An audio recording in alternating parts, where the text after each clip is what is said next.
전 세계적으로 치열하게 국익을 챙기기 위한 싸움이 펼쳐지고 있습니다.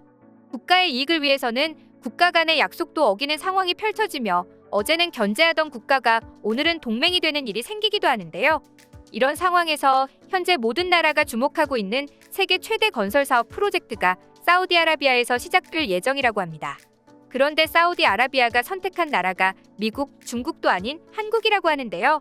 세계 최강 대국인 미국 그리고 자신들의 최대 무역 동반자이며 중요한 투자처라고 언급했던 중국이 아닌 우리 한국을 선택한 이유를 자세히 알아보겠습니다. 약 650조 원 규모의 세계 최대 건설 사업을 위해 사우디아라비아의 무함마드 빈 살만 왕세자가 활발한 행보를 나서고 있습니다. 빈 살만 왕세자는 과거 카쇼크지 암살의 배우자로 지목되어 바이든 대통령은 사우디아라비아를 외교적으로 배제하겠다 선언한 적이 있었습니다. 해당 발표 이후 바이든 대통령은 올해 7월 나흘 동안 이스라엘, 요르단강 서안 등을 방문하며 중동 순방을 마무리 지었는데요. 마지막 방문지는 자신이 국가적 왕따를 시키겠다고 선언했던 사우디아라비아로 미국과 사우디의 만남은 전 세계적인 이목을 끌었습니다. 바이든 대통령이 사우디에 찾아간 이유는 간단했습니다.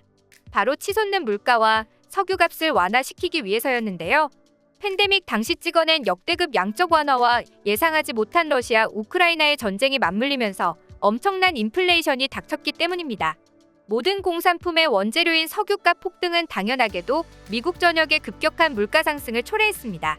천연자원 및 각종 원재료의 가격이 폭등하면서 미국은 유례없는 고물가 상황에 닥쳤는데요. 물가 상승률은 6월 기준 9.1%로 41년 만에 최고치를 달성하는 등 심각한 상황으로 보여졌습니다. 치솟는 물가로 미국 국민들의 삶이 힘들어지자 바이든 지지율 또한 직격탄을 맞을 수밖에 없었는데요. 특히 11월 미국 중간선거를 앞둔 상황에서 하락세인 지지율을 높이기 위해 어떤 방법이라도 해야 하는 상황이었고 그런 이유로 인플레이션을 수습하고자 했습니다.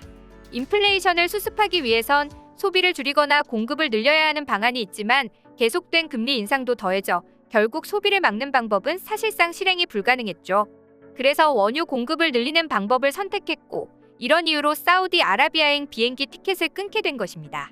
바이든 대통령은 사우디에 방문하여 원유 증산을 요청했는데요. 원유 공급을 늘리게 되면 원자재의 가격이 자연스레 낮아지는데 이를 통해 물가 상승을 막으려는 계획이었죠. 심지어 빈 살만 왕세자의 카쇼크지 암살 의혹을 눈감아주겠다고 하며 원유 증산을 정치적 교환으로 풀어내려는 강수를 두었다고 합니다.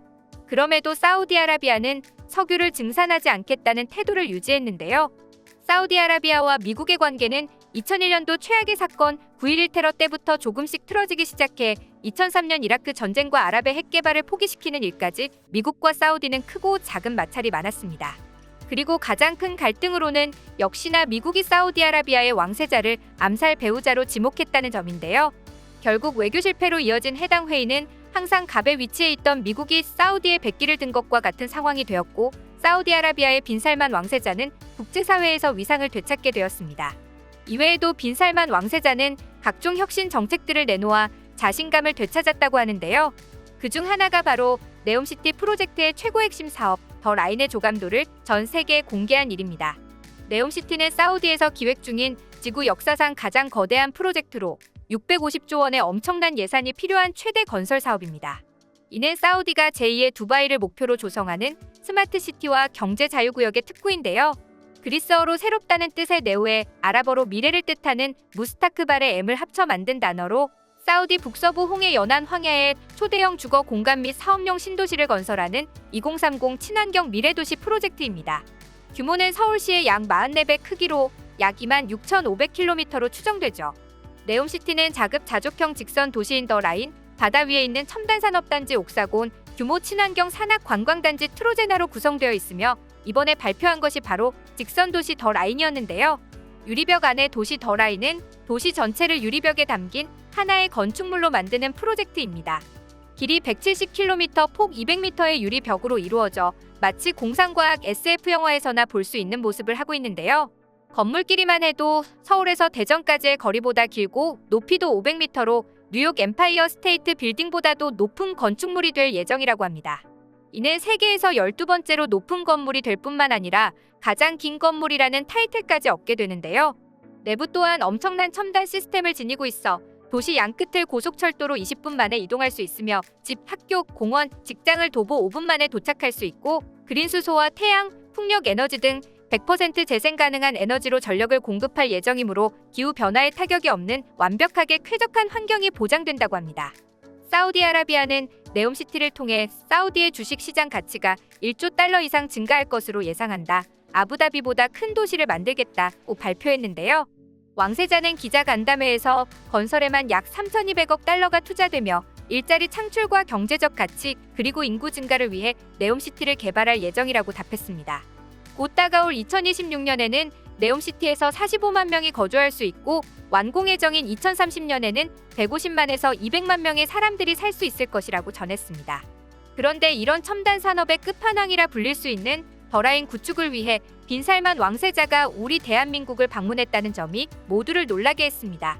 정부 고위 관계자 측은 프랑스 원전은 단가가 너무 높고 중국은 사막에서 원전을 건설한 실적이 부족하다. 그러나 한국은 이미 고온 사막 지역인 아랍에미리트 바라카에서 성공적으로 원전을 수주해 국제적으로 기술을 검증받은 전력이 있는 만큼 승산이 있다고 밝히며 우리나라 기술력에 대해 칭찬을 아끼지 않았습니다. 신도시 건설에는 교통, 도로, 상하수도와 같은 기반시설 구축이 필요한데 한국 기업들이 글로벌 경쟁력을 갖췄기 때문인데요. 이 이야기가 나오기 전부터 이미 사우디 현지에서는 한국 기업들과 접촉하여 기본적인 협상은 마친 상태이며 이번 방문은 정부 차원에서 협력을 구상하기 위함이기에 우리나라와 사우디의 프로젝트 협력은 기정사실로 된 상황이라고 합니다. 한국의 삼성물산은 UAE 두바이의 세계 최고층 건물 부르즈 칼리파를 시공한 전적이 있으며 쌍용건설은 미래도시로 불리는 싱가포르의 마리나 베이샌즈를 시공했고 DLENC와 SK에코플랜트에서는 터키의 차나칼레 대교를 지을 만큼 우리나라의 건설력은 이미 전 세계가 알아주는 수준입니다. 실제로 최근 현대건설과 삼성물산이 컨소시엄을 구성해 사우디 네옴시티 터널을 수주했다는 소식이 발표되기도 했는데요. 네옴시티 프로젝트 더 라인에 10억 달러 규모의 터널 공사 수주에 성공한 것으로 전해졌습니다. 이렇게 승승장구하는 우리나라에 비해 중국은 눈물을 흘리고 있는데요. 중국은 사우디의 네옴시티 프로젝트를 독점 수주하기 위해 사우디와 73조 원 규모의 MOU 양해각서를 체결했지만 이는 법적 구속력을 갖지 않기에 효력이 없는 확인서였습니다. 상황이 이렇자 사우디가 정말 중국과 계약을 할 생각은 없었고 갈등을 빚던 미국과의 문제를 해결하기 위해 중국을 정치적으로 이용한 것은 아니냐는 얘기까지 나오는 상황인데요. 특히 현재 중국산 통신 장비와 에너지 퇴출 움직임이 전 세계적으로 이뤄지는 가운데 사우디도 이에 동참할 것으로 보이는 상황까지 펼쳐졌습니다. 사우디 네옴시티 통신망과 에너지 시설 구축에 중국 화웨이가 선택된 것으로 알려졌었지만 이 또한 정식 계약이 아닌 양해각서로 언제든지 변경의 여지가 있는 부분이기에 중국은 굉장히 당황한 모습을 보이고 있습니다. 심지어 해당 관계자는 사우디 측에서는 한국 삼성전자의 5G 통신 장비를 적용할 가능성이 나오기도 한다 전했습니다. 현재 한국의 기술력이 정말 대단하게 느껴지는데요. 앞으로도 기술 우위 확보를 통해 한국이 더욱 승승장구하길 기원합니다. 여러분의 소중한 의견을 남겨주세요. 그리고 많은 분들이 보실 수 있도록 널리 공유 부탁드립니다. 지금까지 코리아주모였습니다. 시청해주셔서 감사합니다.